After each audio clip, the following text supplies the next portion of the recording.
Today we continue on Talk to Me in our series that we've been doing all this year. One of my favorite subjects is the human soul. One of my favorite things to talk about when I'm just sitting around hanging out with my friends is that mystical part of you and me that makes us who we are and transcend even what science can tell us, because what I know for sure, we are more than our bodies. If you have tuned into our television show in the last few months, you've likely heard me talk about what has, I would have to say at this point, I think has become a global phenomenon.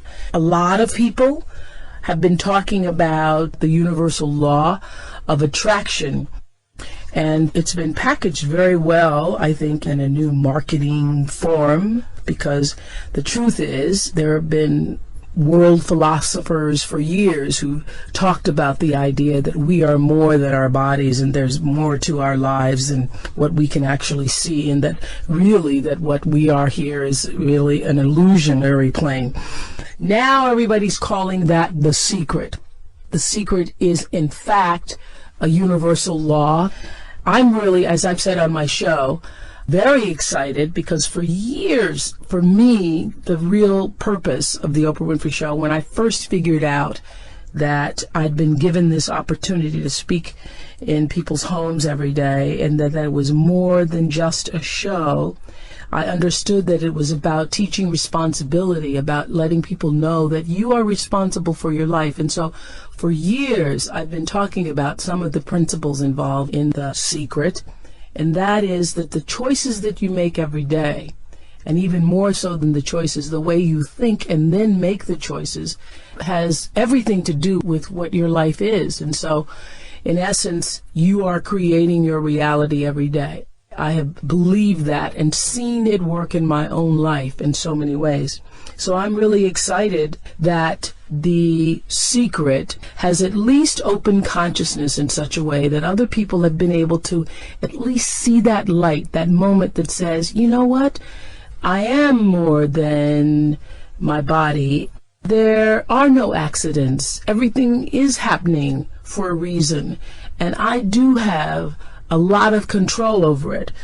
Many of you may not know that there is a secret behind the secret, and that for over 20 years, Esther Hicks and her husband Jerry have been spreading the word of that so-called secret. That's really not a secret because so many people have known it. They've been spreading the word of that to thousands upon thousands and thousands and thousands of people, teaching this art of allowing your natural well-being to come forth through the law of attraction and using the law of attraction to create a more purposeful life.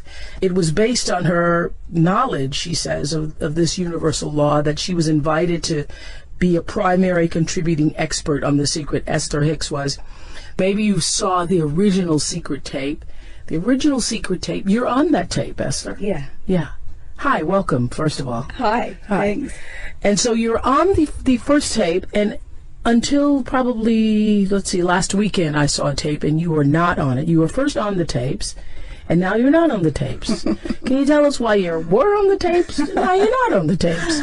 Well, Rhonda originally came to us. Rhonda Burns, the creator of The Secret. Yes, darling girl. Yeah. And she was on a cruise or two with us. Where you're teaching this law of attraction. We do like 50 seminars a year and some cruises, and so I'd heard that she was there even though I hadn't met her. Okay, I clarify that just to say, oh, we were cruising together. No, there were a lot of us. Okay. A lot of us, not just the two. What are you wearing? I don't know. Are you going to the beach later? Okay, clarified that. So anyway, they came on board and they videotaped our entire week-long cruise, the whole... Rhonda and her crew. Her crew. There were a lot of them, nice Australians. And then we spent one day in another little room with a green screen behind, and she interviewed Jerry and I and Abraham. Abraham is the entity that you... Abraham is the weird part of me. Abraham is the non-physical... I'm glad you said it. Everybody else thinks that. Abraham is the non-physical entity that you use the word. That to me, they are non-physical consciousness. So I quiet my mind and I tap into their vibration, and then I speak what they say. Okie dokie. Yeah, I know. Now, okay, I'm going to come back to that. Yes. But so when Rhonda Burns and her crew, who were filming The Secret at the time, started taping you, is that what we see on the original tape? Yes, And that's Abraham. That's Abraham Yes, speaking there. yes. And so when I read your book, yours and Jerry's book on the law of attraction, which I just noticed is on the bestseller list last week. It is. Isn't that nice? I think that's very nice. Yes. So when I read that book, what I realized is that so much of what is said on and in The Secret, the tape, is almost directly from your book. Well, that book, we just produced that book, but it's almost a literal transcription of the early recordings we did. The first recording being Law of Attraction, the second one being the Law of Deliberate Creation, the third one being the Law of Allowing. And Rhonda had been listening to those recordings. She said to us one day, in fact, I really thank her for the idea about producing the book, because she said to Jerry one day, Jerry, I've been listening to these recordings over and over and over again, and every time I hear them, I hear something more from them. I think you should put that into a book form. And Jerry said, I've been meaning to do it for a long time. He had a lot of it already pulled together. And Jerry, your husband? Jerry, my husband. Yes. So that's how that book came about, was The Law of Attraction. the Law of Attraction book. For those of you who have felt, stimulated, inspired by The Secret, I would have to say that the Law of Attraction really opens that door further in such a way that you begin to truly understand the principle behind the Law of Attraction and how it works in almost every phase of your life. I know you believe it works in every phase of our lives. I do. I believe that the Law of Attraction, that everything is about that. And once you understand the Law of Attraction, and you are looking not only at your own life, but anybody else's that you have, that you're up close enough to really know what's going on, you can see that everybody gets exactly what they're offering vibrationally. Well, the criticism of The Secret, which, and I'm using the words interchangeably today, but clearly I know the difference. The secret is, as I was saying earlier, I think, and there are people who say, well, no, is it marketing? I think I saw some article. Is it marketing or is it real? Well, the truth is, it is marketing. It has been marketed and packaged in such a way that people, of our generation, of this time, can receive it in a way that perhaps they couldn't receive it with other philosophers or, Yes, and because of Law of Attraction, because so many people are asking, our contrasting experiences are making us ask more powerfully than ever before, and so more people are asking.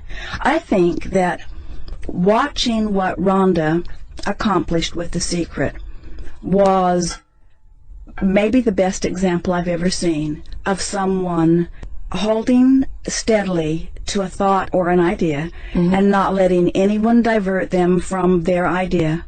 And Law of Attraction. Now you see things that have manifested that she was talking about. Oh, things like it was going to be a worldwide phenomenon and people around the world would benefit from it and everyone would be uplifted by it. I think that what happened with The Secret is a really good example of someone deliberately applying Law of Attraction.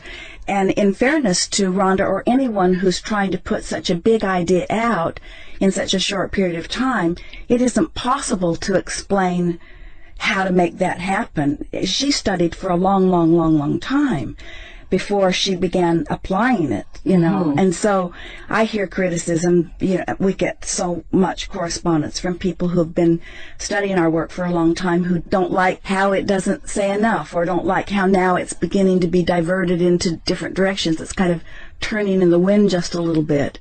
Jerry and I always say, in fairness, what a wonderful thing this is, what a wonderful icebreaker it is, and anybody who wants to know more, there are a lot of people teaching what to do. Yes. I think it's exciting that we're at a time where people began to ask those questions about, what is my life? It's so exciting to me that people are beginning to understand that they can do it themselves. It's all about self-empowerment. Okay, well, let's go to some of the criticism immediately, because I thought when I first watched The Secret, I was excited about it because I thought, oh, wow, this is great, because people are going to realize that things aren't just happening out of order, that things are really very much happening in order.